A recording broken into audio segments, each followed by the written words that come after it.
Hi everyone.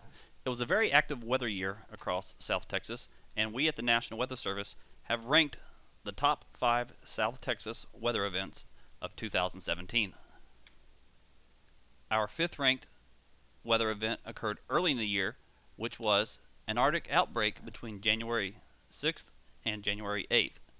It had not been this cold across the area in about 5 to 7 years. Lows fell into the 20s over all of South Texas, including the barrier islands. Some locations across our northern areas even fell into the teens. Amazingly, none of these cold temperatures set daily record lows at our official climate stations of Corpus Christi, Victoria, and Laredo. In addition to the very cold temperatures, brisk northerly winds made it feel even colder. Wind chill values were as low as 9 to 15 degrees. Wind chill warnings were in effect for parts of the area on the 7th, and some locations were under a wind chill advisory for 31 consecutive hours. Our 4th ranked weather event of 2017 was the frequent coastal flooding throughout the year. We will recap the 3 most notable coastal flooding events. On May 29th, very strong onshore winds of 40 to 60 miles per hour developed behind a complex of thunderstorms, prompting gale and coastal flood warnings. These strong winds pushed a tremendous amount of water onto area beaches, resulting in significant flooding around Bob Hall Pier and North Padre Island.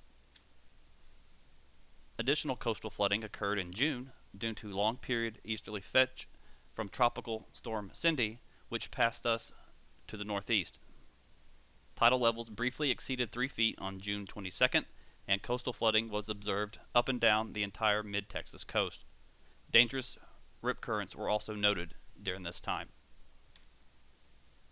Coastal flooding was also prevalent during the month of October. Coastal flooding along the middle Texas coast generally occurs with tidal levels greater than 2 feet. You can see from the chart this occurred frequently in the first half of the month. The main culprit for the coastal flooding was Hurricane Nate, which made landfall across the central Gulf Coast. The 3rd ranked weather event is actually a trio of severe weather events which took place over the course of a week in May. On the evening of May 21st, strong to severe thunderstorms erupted over Mexico and crossed the Rio Grande. The most significant damage occurred over northwest Laredo, where microburst winds were estimated around 95 miles per hour. 4 new homes under construction either slid off their foundation or collapsed. In addition, very large hail was reported in various locations across Webb County. The greatest concentration of damage was observed along a narrow path approximately 4.5 miles long and 1 mile wide from near the World Trade Bridge No. 3 to the intersection of East Del Mar Boulevard and McPherson Road. Damage was widespread through this area, with numerous large tree limbs snapped, shingle damage to homes, and dozens of utility poles bent or broken. The most significant damage occurred at the U.S. Custom Facility near World Trade Bridge No. 3 and to homes in the Villa St. Augustine neighborhood. Just 2 days later, on May 23rd, strong to severe thunderstorms developed across south central Texas and moved to the southeast, moving into our area during the early evening. The most damage from these storms occurred in and around Beeville, where winds were estimated to be around 90 miles per hour based on our storm surveys. The airport officially recorded an 81 mile per hour wind gust. The storms then congealed into a line as they approached the coastal bend, with additional reports of large hail and damaging winds. Damage from these severe thunderstorms consisted of downed or snapped trees and power lines. Also, damage to homes and farm structures occurred mainly in B and San Patricio counties. May finished up with one last severe weather event on Memorial Day. Severe thunderstorms developed on the evening of the 28th, and golf ball size hail was reported in Webb County. The storms organized into a squall line over the brush country early on the morning of the 29th and raced towards the coast. As the storms moved through Alice, a 70 mile per hour wind gust was reported at the airport. This line of storms also produced 3 to 5 inches of rain, resulting in some flooding in Kingsville and Corpus Christi. As the storms moved offshore, Strong onshore winds developed in wake of the thunderstorm complex, leading to significant coastal flooding, which already appeared at number 4 on our list. Coming in at number 2 is the rare South Texas snowfall event, which occurred on the 7th and 8th of December. In any other year, this would most likely be ranked number 1.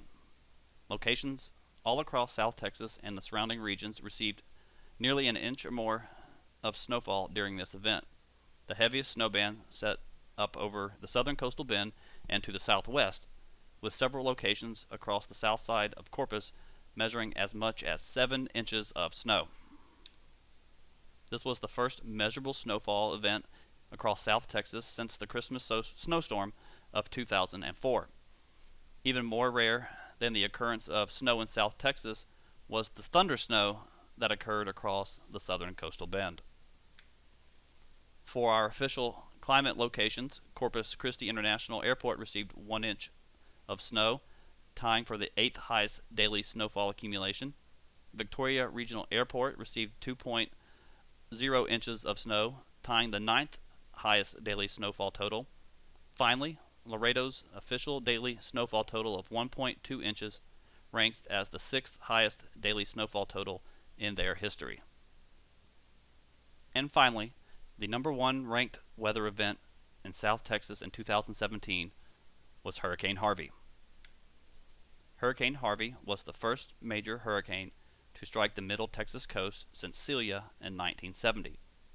Harvey made landfall as a Category 4 hurricane along San Jose Island on the evening of August 25th. One of the most astounding facts with Hurricane Harvey is that it strengthened from a tropical depression to major hurricane in only 40 hours. Wind gusts ranged anywhere from 130 to 150 miles per hour within the eye wall. The hardest hit areas were in and around the Rockport and Fulton areas. Devastating damage also occurred in Port Aransas, Aransas Pass, Ingleside, and Copano Village. For Corpus Christi, most areas experienced sustained strong tropical storm force to Category 1 winds.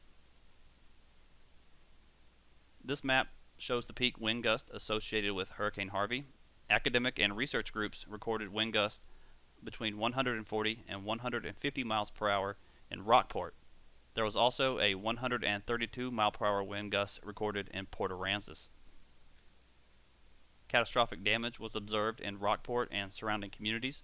In the city of Rockport, a total of 14,710 structures were damaged, with 5,276 of those structures either with major damage or destroyed. At the Rockport Airport, 6 of the 12 hangars were destroyed. On the west side of Harvey, winds pushed water across Corpus Christi and Copano Bays. This resulted in a storm surge of up to 12 feet that affected Port Aransas and western Aransas County. On the east side of Harvey, a storm surge of 12.5 feet affected eastern Aransas, southeastern Refugio, and Calhoun counties. The surge in this area peaked across the Aransas Wildlife Refuge and the northern extent of both San Antonio and Lavaca Bays. In addition to the wind and storm surge, Hurricane Harvey produced a tremendous amount of rain across South and Southeast Texas, with areas around Houston being the hardest hit. Across South Texas, 15 to 25 inches of rain fell over much of Aransas and Refugio counties, as well as portions of San Patricio and Victoria counties. This resulted in major river flooding on the Guadalupe and Garcitas and Coleto creeks. Major river flooding occurred on the Guadalupe River. Victoria crested at 31.25 feet on August 31st, and Bloomington crested at 29.01 feet on September 1st. The crests for both locations are the second highest on record, falling short of the all-time record flooding from October 1998. River flooding across South Texas occurred for nearly 2 weeks after the hurricane. Losses associated with Hurricane Harvey were devastating. Nearly 40,000 structures were damaged in the coastal bend, with over 15,000 of those sustaining major damage or destroyed. 3 indirect fatalities and nearly 115 injuries in South Texas were attributed to Hurricane Harvey. Monetary losses in the coastal bend soared to nearly $4.6 billion. For more detailed information and additional photos on Hurricane Harvey, please visit www.weather.gov/crp/hurricane_Harvey. That concludes our top 5 South Texas weather events of 2017. Thank you for watching, and from all of us at the National Weather Service in Corpus Christi, Texas, we wish you a happy new year.